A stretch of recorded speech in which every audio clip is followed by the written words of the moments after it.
thank you again, everybody, for joining.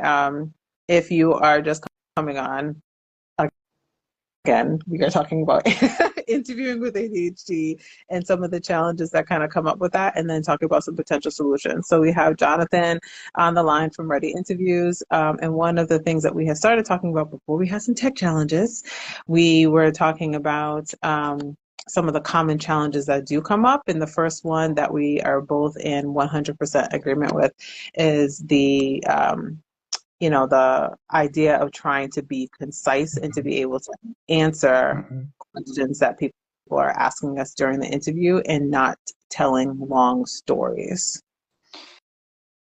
Yeah, and right before we were cut off, you were saying something that I didn't quite catch, but one of the challenges that you were mentioning was how do you keep your story concise and make sure that you're answering the question, and then you said something about not making questions vague.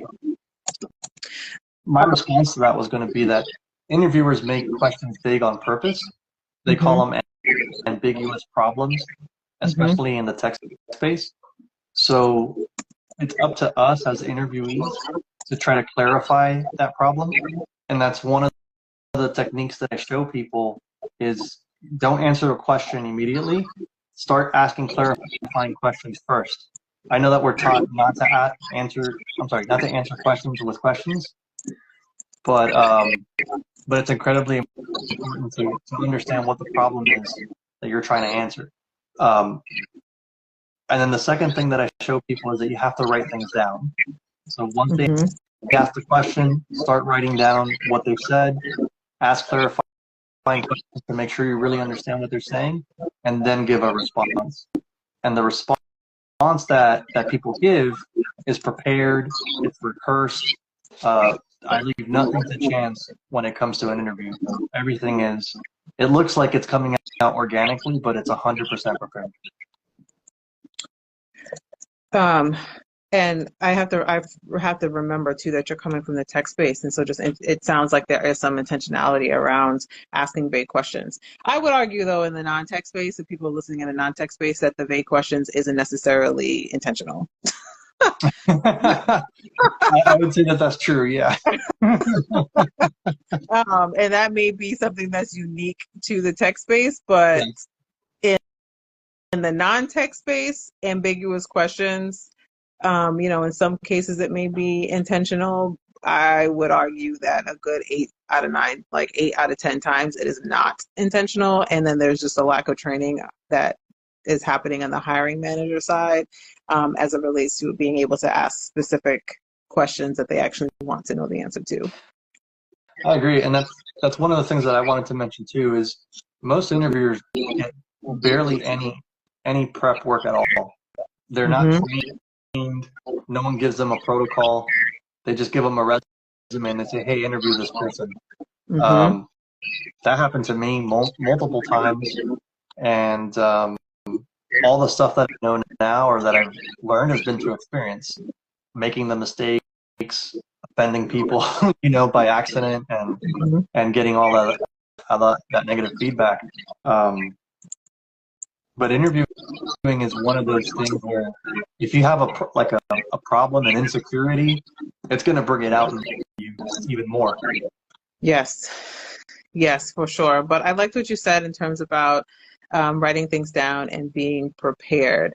One of the other things that you can, those that are listening that have ADHD and recognizing, and if you're in the United States, that you can ask for an accommodation. So if you want some clarity on what people are going to be asking you or some of those questions prior to interviewing, you can ask for them.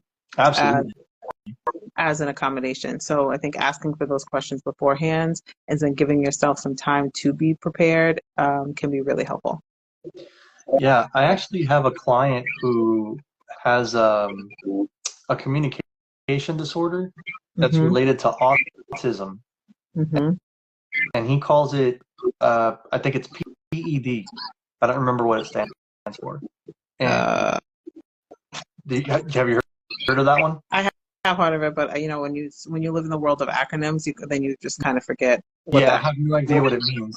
What the acronym stands for. But what he said to me, the way he described it, he said it's like dyslexia for communication. Okay. And so like when he hears questions and directions and things like that, all the messaging comes in jumbled up.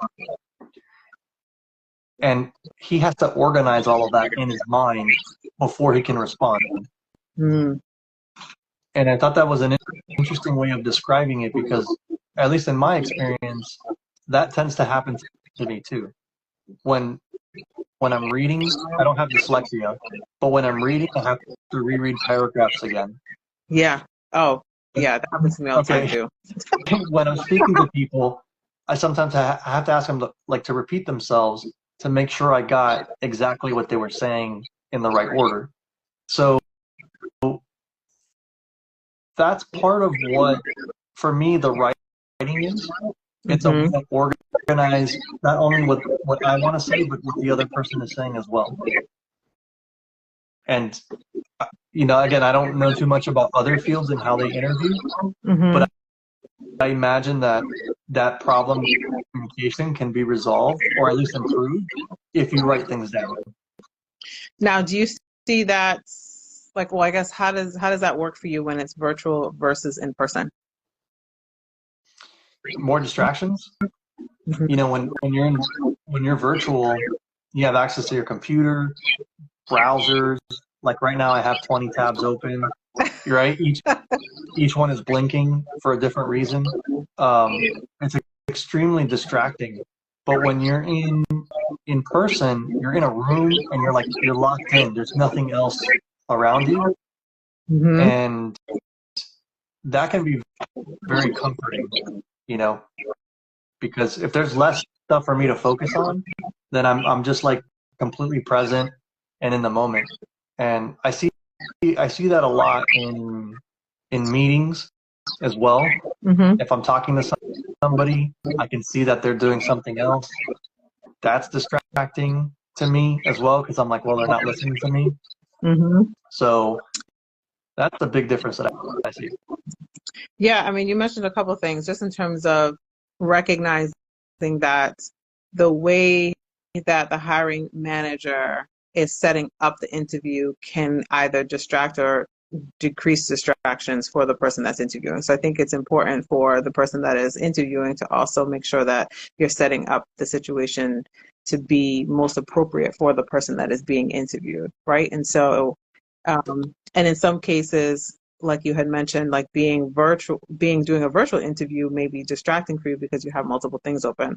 But for me, I would argue that being virtual is actually a little bit easier because then I can close all the tabs, but I can keep one open and be able to type notes so that if I do start to have random thoughts that pop up, I can write those things down without having to blurt them out. Yeah. And that's another reason why I like to write things down is because of that reason. I call it the not to do list, right? Like to keep myself from interrupting and from blurting things out, I write it down. And if an opportunity comes up, then I'll bring up whatever the topic is. But in person, I don't, sometimes you're just like in the flow of things and you're just kind of saying things, you're shooting from the hip. Yeah. And I would even say, like, if you have ADHD and you're interviewing, seeing if there's understanding your own preferences, knowing whether or not interviewing for you is easier or harder virtually or in person, so that you can put in different strategies in place to help support you in that particular environment that is being, in a lot of times, chosen for you. Exactly, yeah. And going back to what you were saying earlier, asking for accommodations, a lot of people don't do that. And it's a shame because it can make a big difference in the way you perform. But again, going back to this client that I have that has this communication disorder, one of the things that he fears about asking for accommodations is discrimination. Or like bias against his disorder. Yeah. And I think that's what prevents a lot of people from asking for accommodations. But I would honestly, if it were me in that situation, that I need the accommodation, I would do everything possible to be successful. So I'm going to mention, like, if I need to be in person or be virtual, if I need a certain environment to be in, like, whatever it takes. Yeah, and I think that's crucial. And just recognizing too that you don't have to disclose in order to ask for that accommodation. And sometimes you'll see, sometimes people will ask you, like, if you need something prior to the interview process. So if you are a hiring manager, listen to this conversation, you should be asking whether or not people need an accommodation. Just create an open space and an open dialogue about it being, creating inclusive interviewing processes. And one of those is offering, so that you are not creating an awkward situation for the person that's being interviewed. However, for the person that's being interviewed, recognizing that you do have the authority and that you do have the right to ask for things that you need in the interview process. Mm-hmm. Absolutely. Just going back and, like, this is really related to some of the conversations that we've been having earlier this week, is just really being clear about what your needs are, what environments that you're going to work best in. And then if you don't have the choice to choose the different type of environment, virtual or in person, knowing what accommodations that you may need to put in place. So, like, what we're talking about, like, if having a bunch of tabs is going to be really distracting for you, how do you making sure that you are shutting those things down and creating less distractions around you so that you have the ability to focus? Yeah, and one thing that I often recommend is to have, like, a checklist of those sorts of, like, things that you need to change in your environment. And that changes from person to person, but having a checklist beforehand makes sure, like, it helps the person who's interviewing, or who's being interviewed rather, set up their environment so that they're not distracted, or at least minimize distractions as much as possible. So two of the challenges that we've talked about so far that come up with ADHDers and interviewing is, one is trying to be concise and getting to the point, and being able to answer vague questions. Then the other challenge we talked about was distractions and how to adjust or how to eliminate or decrease the number of distractions that are going to be coming your way during the interview process. Yeah, absolutely. I would also argue that we also kind of talked about the fears and the that come up, and the shame that could potentially coming up by asking for help and asking for different supports is another challenge I would think that comes up with ADHDers that are interviewing. I think so.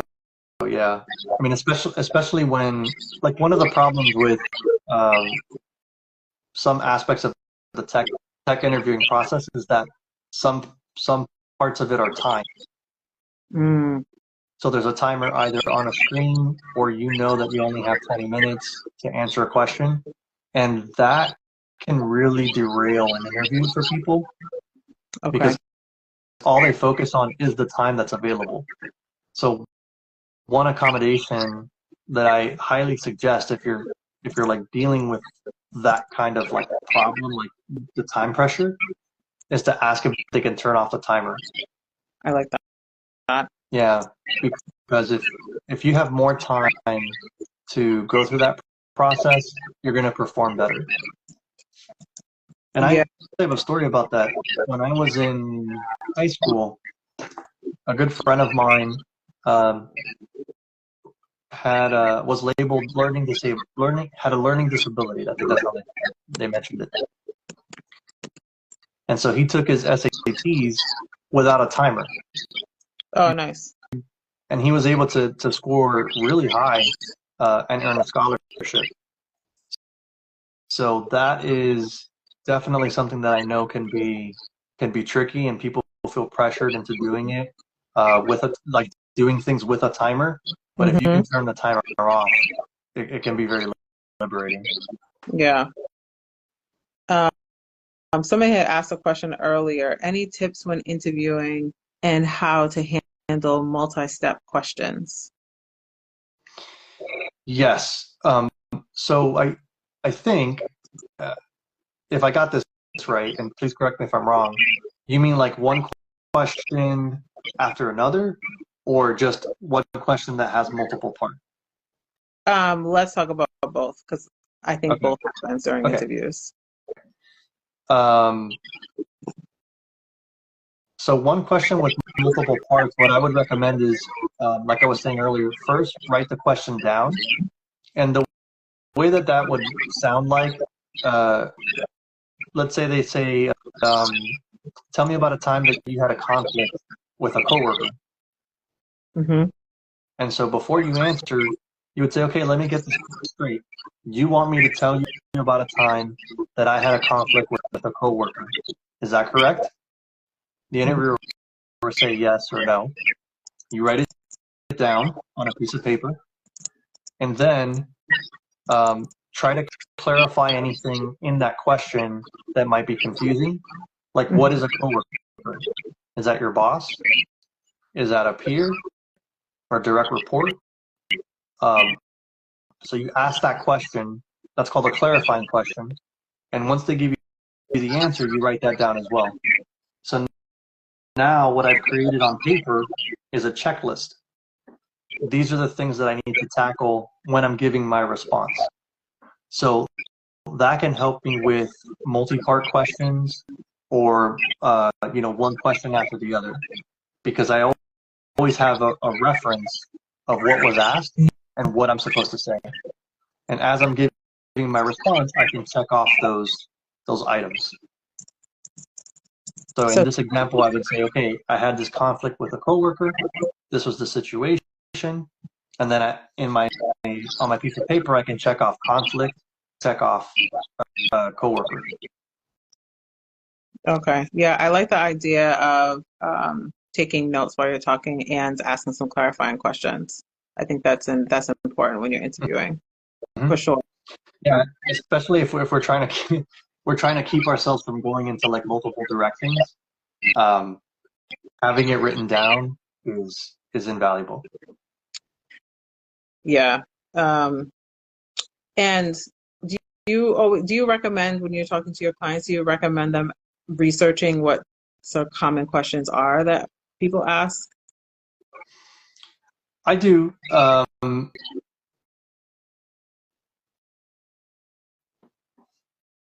The challenge with doing that, though, is what I found anyways, is that when people look at common behavioral questions, they try to write a response for each question. And if you looked at 20 questions, that means you have 20 different stories that you want to tell. So rather than take that approach, what I recommend is you have 5 stories that you would tell no matter what anyone asked you, and then you think about what those aspects are. So like in this example that I just gave about conflict, you could have a story about a project that you did. Any project, anytime you're working with people, there's going to be some form of conflict. Right? Ain't that the truth? Right? Yes. It's small or big. So you could talk about that story that you prepared ahead of time, and then talk about the conflict that happened in that story specifically. So that's going to save you time and energy in preparing for your interviews if you only have 5 stories to memorize and rehearse. And then it's about answering that question. So what I would do, instead of taking those questions and preparing responses, is prepare your stories first, then find those questions and try to answer them with one of the 5 stories that you've prepared. Okay. Oh, I like that. I've been working on that for like 5 years. It's taken me time, because initially I did the opposite. I one time wrote 24 stories for an interview, and when I was actually in the interview, I couldn't answer any questions. 24 stories is a lot. I don't even know how you try to remember 24 stories. I didn't remember it. I had it in a spreadsheet. Oh, okay. So when they asked me the question, I'm like, oh, give me a second to think about it. And then I would search my spreadsheet to try to find the response. I definitely got rejected from that one, but I learned a valuable lesson. Let's get into the STAR method. Okay. So the STAR method is a technique that I don't know who created this. I would argue that that person is not neurodiverse, um, and, and has probably never worked with the neurodiverse community. But it is one of those methods that is widely adopted um, from hiring managers across industries. And so the STAR method is situation, task, action, and results. So STAR. And it's how interviewers use to like to gather information from the candidate. And so there's a lot of expectations that the candidate is supposed to understand the STAR method, and that's a way that they're hoping that the person can be really concise within their storytelling. But before I share all my opinions about the STAR method, what are your thoughts about it? And then how do you help support people with implementing it? Mm-hmm. So the STAR method is one of a couple frameworks that you can use to tell a story. It's the one that I teach everyone first because it's so common. And the reason why it's common or commonly requested is because when the interviewer is taking notes, they tend to take notes in that same order. They want to know what the situation is, then the task, the action, the result. The problem with using that framework is that it can be very clunky when you're using it in a conversation. It's very mechanical. So you would say, well, the situation was whatever that was. My task was whatever that was. But it comes out very robotic. Yeah. But it's a great way to keep your answers concise. So if one of the problems that we face as people with ADHD is going into different directions or rabbit holes or whatever you want to call it, then a structured framework like STAR will help you get that under control. So when you're putting it together, think about one situation, one task, one action, one result. And that'll give you a very sharp, concise story that you can use in an interview. But an alternative framework that I recommend, if the STAR method is not easy to work with, is called the PAR method. So it's very similar, and it stands for problem, action, result. So the situation and the task are it's hard to draw a line between the two in the STAR method. But in the PAR method, if I start by talking about the problem, then the rest of the story is easy. Then I just focus on the action and then the result. So going back to that story about conflict, if someone asked me about a time when I had conflict with a coworker, I could say, well, the problem was that I had a disagreement with my boss over the direction of my project. And then I go straight into the action. And that's where all the good stuff is. How did I deal with the conflict? How did I smooth things over with that person? And all that stuff, and then go into my result. So it's a shorter story overall, and it's also easy to prepare for. I like that. So what I like about this particular conversation is that the key to interviewing is to be able to utilize this framework. And I think that solves some of one of the first problems that we had talked about, just being concise, right? And so it's utilizing a particular framework so that you can share stories in a concise way so that you're not putting in some extra detail. And I think once you have prepared 3 to 5 different scenarios, like you had mentioned earlier, then when you're describing those scenarios, you can use one of these 2 frameworks. And I do like the PAR method a little bit easier. I think it sounds a little bit easier. Yeah, it is. I think so. It does. And I think my overall problem with the STAR method is that so let me just frame it this way. One, I do think having a framework to be able to be concise within a conversation when you're answering questions during an interview, I think is very important, especially for the ADHDer, so you don't get lost in the sauce, right? So you don't get lost in the details and you don't lose other people in the details.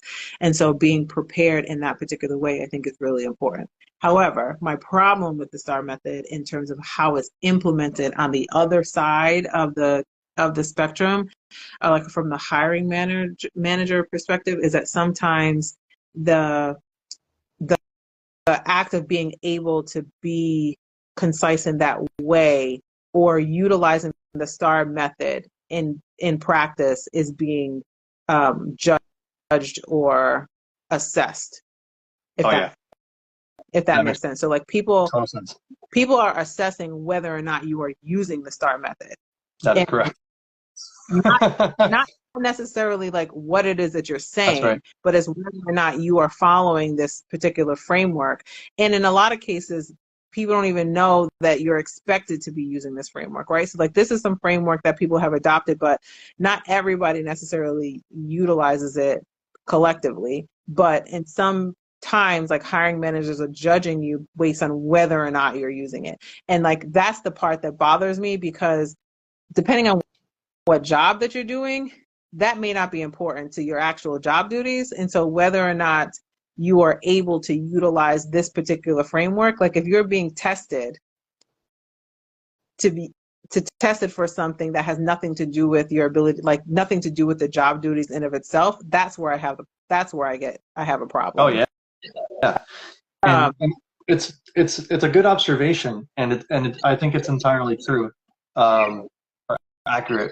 When in some companies, they'll send you, like when you're about to interview with them, they'll send you a document that says we expect responses in the STAR format. Mm-hmm. And not everybody needs to tell a story in that way, right? You could tell a story and it could be completely coherent and concise and all that, and you're not following the STAR method. So as long as as long as you're answering the question in a way that is easy to follow, then you're going to ace the interview. Right. And you know, and I mean, I would also argue that it's a little discriminatory also, because you're being tested on something that has nothing to do with the job.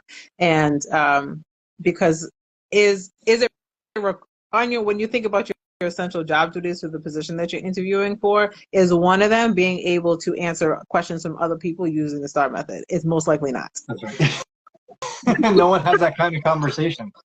But no, exactly. But to your point, like another thing I wanted to mention about the discrimination part is that if English is a second language, the STAR method can be difficult to use. Like you're already sort of some people are already self-conscious about their ability to speak English. Then you toss in this arbitrary framework and this like robotic way of speaking, and you know their English might not be up to par or whatever. So there's I think a lot of problems with biases and like discrimination in general when it comes to this stuff, like standardized tests. Like that's one of the criticisms of most standardized tests. You know, so I agree. It is in many ways like an evil kind of, I don't know if like evil is the right word, but yeah, I mean, it's not fair, right? It's not fair, and it just sounds like it's just one of those methodologies and interviewing practices that I feel like sounds good, but in reality, it can cause a lot of challenges depending on who the person is that you're interviewing, and also who the person is that is being, like, the person that is doing the interviews and the person that's being interviewed. And so if it's not implemented properly, then it can cause a lot of challenges. And then, but the person being interviewed shouldn't necessarily be judged if the person that is interviewing is implementing it incorrectly. I agree, and that's one of the reasons why it's so important to practice with it. If it's a requirement, you have to practice, because it's not a natural way of speaking. There's no conversation that I've ever been in where people are just saying, well, here was the situation, here's my task, and here's my action. It's just not organic. It is not organic. Yeah. yeah, it's not an organic way of talking. And but back to, our original point about trying to find ways to be concise, utilizing a framework is helpful, so that you're cutting out some unnecessary details of the story. But if you are assessing somebody with utilizing some of these frameworks, just make sure that you're being clear about why you're using it and what your expectations are from the person that you're interviewing, so that they can meet those expectations. Mm-hmm. Yeah, and I think maybe that's one of the clarifying questions too that you can ask during an interview. I don't know what your thoughts are about that, and just trying to be clear about what the expectations are. What are people trying to get? And that's why I would argue, when we talked about earlier about just asking ambiguous questions, and there may be some intentionality around that, which I also think should be made clear, right? Like, I'm being intentionally ambiguous, and I think that that's okay to say, but when you are being ambiguous without intentionality, and then people don't answer your question, I think this is where it's important to go ahead and ask those clarifying questions, because people ask so many ambiguous questions. And I would always argue, as a hiring manager, you just need to ask the question that you want the answer to. Mm-hmm. Yep. Especially to the neurodiverse community, because sometimes we'll take things literal. Yes. Yes. And we're answering the question based on literally, and so if you mean something else, then you need to be clear about what it is that you mean, and kind of it gives some more context to why you're asking the question, because that's important, because I know I will answer the question literally, and I know that happens a lot within the autism community too. It's like your answer, Yeah. And so, and this literally, then ask the question that you want the answer to. Right, and going back to what you're saying about discrimination, which I think is a fantastic point. Interviews are not okay. Okay, so I'm gonna try to say this carefully. In some environments, interviews are not designed to be inclusive, for lack of a better term, right? The way that the question is asked, if it's not asked carefully, a person with a communication disorder or a person that doesn't understand the language, right? To them, certain words, certain phrases that we use, for example, will have to be explained. Does that make sense? Yeah. Yeah. So they're not most interviewers, and I think I want to blame the lack of training, right? Because interviewers don't have that lack of training, they don't have that sensitivity, and so they end up asking these questions that if you can't understand what they're saying, then you're not qualified for the position. When it could be a language barrier, a communication issue. Mm-hmm. So that part, I think, is something that we as interviewers need to get smarter on. And then on the flip side, from the job seeker standpoint, I agree. If you ask about what those expectations are, a good question is, what does a successful person in this role look like? And that can tell you something about what they want to hear. So Mm-hmm. yeah, asking more questions as a job seeker is helpful, but I also think on the other end, as an interviewer, we need to do better at the way that we ask these questions, so that it is a more inclusive process. Yes, and not put so much blame on the person that is being interviewed. Exactly. Because I think a lot of people end up getting rejected during the interview process when very capable people are rejected, yes, because they didn't communicate well. Mm-hmm. Well, they didn't communicate according to what they have in mind, right? Yeah. Yeah, that's a definite problem. Again, these are the sorts of things that we see in standardized testing. These are the things that we see anywhere where culture might play a role in the way the questions are asked. or how the response should come out. Mm-hmm. So it's not unique to interviewing per se. It's clearly a challenge with communication in general, but I just don't think that like interviewers and hiring teams are as aware of these problems as they should be.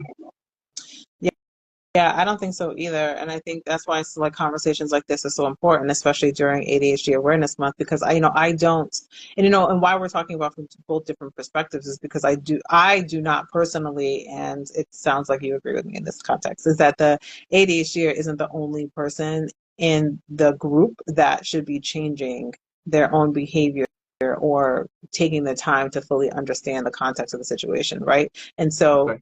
there's work that hiring managers need to do as well. Yep. And so, yes, as an ADHDer, you need support and in ways to figure out to be more concise and to also take the time to figure out who you are as a person and recognizing like what situations or what context when you are interviewing is going to be a problem for you. Like, are you going to be easily distracted by certain things? Do you need to identify like what kind of additional supports that you need in order to be successful in the interview? Yes, you need to do all those things. And also, the person that is interviewing needs to create an inclusive space, needs to be able to ask inclusive questions, needs to be able to recognize and not judge people based on criteria that are irrelevant for the job that they're That's right. for. And so there's work that needs to be done on both ends. And so I think it's important for both hiring managers and individuals with ADHD to be able to listen to this particular content. Yeah, and there are two books that I highly recommend that I found useful. The first one is called Thriving with ADHD. You said thriving with ADHD? Yeah. Thriving with ADHD in the Workplace. Oh, I feel like I have that book. Let's see, I want to make sure I got the right book. There's a couple of thriving books. Yeah, Thriving with ADHD in the Workplace by John McKinney. I might have that. And then the other one that I recommend is Indistractable by Nir, Nireyal, I guess. Which is all about like how do you block off distractions and get control of your work environment. Yeah, and blocking out distractions is really important because there's a couple things that come up. Like, so with ADHD, especially with the weaker executive functions, it's interrupting people, right? So like the impulsivity, it's the distractibility and being able to sustain attention. It's also the working memory that we're addressing too by being able to write things down. Like people can ask questions and then you get through halfway through your story and like, what was the question again? That's right. What did they ask? There's one more thing I want to say about that in particular. Is at least for me, I need to have something to fidget with. Yes. Like the entire time we've been having this conversation, I've been playing with a tripod. I need something to keep my hands busy. It's like a way for me to keep myself from, but also to process what you're saying. So like in an interview, for example, since we're talking about interviews, I'd always have a pen with me. Mm-hmm. And I'll like twirl the pen, and I'll hold it the entire time, and I'll squeeze it so that until it's my turn to speak, I can listen. I don't know why. Maybe you know why this works, but I don't know why I need it. But I need something to fidget with. Yeah, fidgets are extremely helpful for ADHDers. I mean, I do the same thing, and that's when, and again, like going back to understanding what your needs are depending on the type of interview that you're being engaged in, because you have the interviews that are in person, and sometimes like, do you want to have this huge fidget? Like, do you want to be able to play with your computer tripod like in the middle of an in-person interview, or is a pen or something else small that you can keep in your hands a little bit more useful? Like, so like I have a fidget ring, and so the ring itself spins, and it's something that's just a little bit more discreet than having like the big pop-it things, right? Yes. That you're not necessarily going to bring this bright rainbow Yeah. or like pop-it thing that you may have stole from your kid during an interview. But in a virtual interview, you can probably get away with that because Yeah. nobody's going to see you do it. Yes. But an in-person interview, you're going to want, like, if a fidget's going to be really helpful for you during that interview, then you want something that's a little more discreet. Yes. I don't know if they make watch fidgets, but like I know that they make jewelry fidgets. Yeah, they have jewelry fidgets that you can just buy, that are a little bit more discreet, right? And so that's why it's important for you to know what's going to help you get through an interview, and what challenge you're trying to address. So if sustained attention is one of those challenges, then you can get a fidget, or recognize if you're in a virtual interview, like I always usually keep like a notebook, like a document open so that I can kind of write information down while I'm talking. Yep. And that kind of helps me stay focused. Also,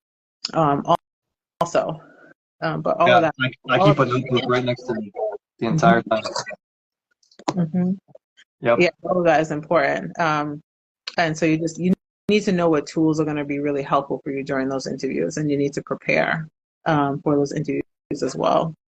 And I also, like, you can ask people beforehand too, like, are you going to be using the STAR method, or is there a particular framework that you would like me to use when answering these particular questions that you ask me? Like, asking beforehand, like, thank you for the interview, but in order for me to best prepare for the interview, will you be like expecting me to use a particular type of framework when I'm answering your questions? And if maybe the answer is yes, maybe the answer is no, but it's good to know that information prior to the interview. Yep, I agree. I think the better prepared you are for the better you understand expectations, the better you're going to perform. Absolutely. And then, so what are your thoughts about, interviews that have a million steps? So you're interviewing 1 week with the CEO, you're interviewing someone with like a program manager, and then so you have 6 interviews before you even are told whether or not you're moving on to the final steps. Honestly, they're brutal. I think that they're inconsiderate. People. This will be the last thing because I have to go. But yeah. For people that are unemployed, it's like getting their hopes up like every time they go to another round, but not giving them the satisfaction of giving them that offer. And some people, and I've spoken to several. I just did a research study where I was speaking to over 200 job seekers to ask about like the experience of what's going on today in the job market, and several of them told me that they had interview cycles that had like 6 to 8 rounds, and then they get rejected and they get no feedback. They have no idea how to improve, and in some cases they get ignored when they ask for feedback. Now, for the people that are employed, to do an 8-step process means you have to take 8 hours out of your work to do this interview, and you don't know what the outcome is going to be. Right. I don't think that eight rounds of interviews, take-home assignments, and all that stuff is necessary. 2 or 3 phone calls, and you'll know if that's somebody you want to work with for the next 5 years. Right. Right? Like, when you're dating, within the first 5 minutes, if that's somebody you want to see again. Right. So why would we do eight dates before we're like, no, this isn't going to work? That doesn't make sense. Exactly. And I bring this up, and this is going to be the last thing to talk about. And I bring this up because I think what happens is that because we're not getting that feedback, we will sit there and ruminate on it and spend energy. That's the other thing. So it's like you go through all this time doing the interview process, and then you don't hear anything. So now you're also ruminating in the in-between time. So that's also additional mental energy that you're giving towards these jobs, right? And you're doing it for multiple jobs at the same time. And then if you're being rejected after all of that, like, you can feel some rejection sensitivity. And so you're, because ADHD is notorious for being emotionally dysregulated many times, like being able to get yourself back on the bandwagon can take a little bit of time also. And it shifts the way that you're thinking about future opportunities as well. And so it's one of those points that I just want to say, like, just to keep in mind that can happen, that the emotional dysregulation that can come from the craziness of this particular job market right now, and building in the necessary steps to be able to process and to deal with that emotional dysregulation that happens. Yeah, especially after a multi-step process, you have to be kind with yourself, It is emotionally draining. It's stressful, causes anxiety. Take time off if you need it. Like, don't force yourself to jump back on, on the bandwagon. Yeah. Give yourself time to recover from that. Yeah. But Jonathan, thank you so much for joining me into this conversation about interviewing with ADHD. There's clearly so much more that we could get into during within this particular topic. But thank you for your insights and for your thoughts. It was very much appreciated, and I can't wait for our audience to really dig into this content even more. Yeah, I appreciate this very much. Thank you. It was a pleasure. And I love learning about this as much as anything else, because for me, it's like a process of discovery for myself too. Yeah. So this was fantastic. Thank you very much for inviting me. Thank you. I look forward to talking to you soon. Yeah. Talk to you soon. Bye, Megan. Bye, everyone. Bye, everybody.